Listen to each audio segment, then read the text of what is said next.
ભારત માતા પ્રત્યે પોતાની શ્રદ્ધા વ્યક્ત કરવા, ભારતીય ધ્વજ જે આપણી આસ્થાનું પ્રતીક છે એ તિરંગાને લહેરાવવા માટે તિરંગા યાત્રાનું આયોજન જે આજે રાજકોટ મહાનગરપાલિકા દ્વારા કરવામાં આવ્યું હતું, એમાં ભવ્યાતિ ભવ્ય આજે યાત્રા નીકળી હતી અને રાજકોટની જનતાનો હું હૃદયપૂર્વક આભાર માનું છું કે આ યાત્રા થકી એમણે અભૂતપૂર્વ દેશપ્રેમ પોતાનો દર્શાવ્યો છે.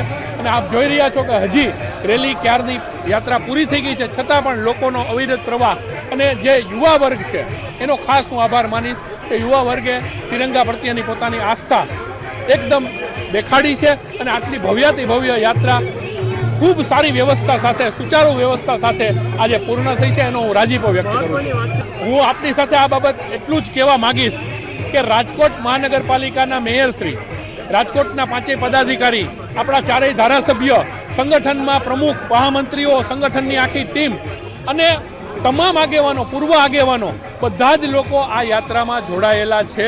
રાજકોટનો કોઈ એક નેતા આ યાત્રામાં નથી એવું નથી. જીતુભાઈ વાઘાણી, માનનીય મંત્રી શ્રી જીતુભાઈ વાઘાણી સાહેબ આપણા પ્રભારી મંત્રી છે અને પ્રભારી મંત્રી હોવાના નાતે કાર્યક્રમમાં એમનું નામ હોય એ સ્વાભાવિક છે. ગુજરાત સરકારના અન્ય જિલ્લાઓમાં પણ કાર્યક્રમો ચાલી રહ્યા છે, સરકારના કાર્યક્રમો ચાલી રહ્યા છે, એટલે મંત્રીશ્રી એમની અનુકૂળતા મુજબ ન આવી શક્યા હોય એ સ્વાભાવિક છે. પરંતુ રાજકોટના તમામ નેતાઓ હાજર છે અને ખૂબ આનંદપૂર્વક અને ખૂબ સુચારુ વ્યવસ્થા સાથે અને રાષ્ટ્રપ્રેમ દર્શાવતી આ તિરંગા યાત્રા સફળ નીવડી છે, એનો ખૂબ રાજીપો છે. રાજકોટની જનતાનો આભાર. રાજકોટ મહાનગરપાલિકા દ્વારા સતત 5મા વર્ષે દેશના સન્માનીય વડાપ્રધાન મોદી સાહેબની હાકલ પછી તિરંગા યાત્રાનું સફળતાપૂર્વક આયોજન કરવામાં આવ્યું છે. નાનામાં નાની વસ્તુથી લઈ અને ખૂબ માઇક્રો પ્લાનિંગ આના માટે સૌ સાથીઓ દ્વારા કરવામાં આવ્યું હતું. આપ જોશો કે સંપૂર્ણ દેશભક્તિના માહોલ સાથે રસ્તા ઉપર ક્યાંય કચરો પણ ન થાય એની પણ તકેદારી અને વ્યવસ્થા કરવામાં આવી હતી. સારી રીતે સૌ શહેરીજનો યાત્રાને માણી શકે એ માટે અલગ અલગ ટોટલ 1.5 કિલોમીટરના વિસ્તારમાં 9 જેટલા સાંસ્કૃતિક પ્રોગ્રામો આપતા અલગ અલગ સંસ્થાઓના સ્ટેજ કરવામાં આવ્યા હતા.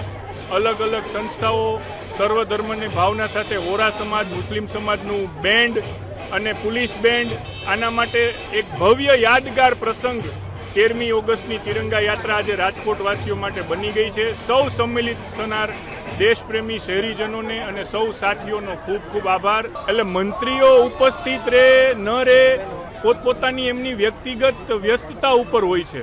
રાજકોટના આયોજનમાં મંત્રીશ્રીઓ આવવાના એવું કોઈ પ્રી પ્લાન જાહેરાત હતી જ નહીં. જીતુભાઈ વાઘાણીનું જે ઈ કાર્ડમાં નામ છે એ જીતુભાઈ રાજકોટના પ્રભારી મંત્રી છે, એટલે સ્વાભાવિક છે કોઈ પણ કાર્યક્રમમાં કડસી રૂપે એમનું નામ લખાતું જ હોય છે.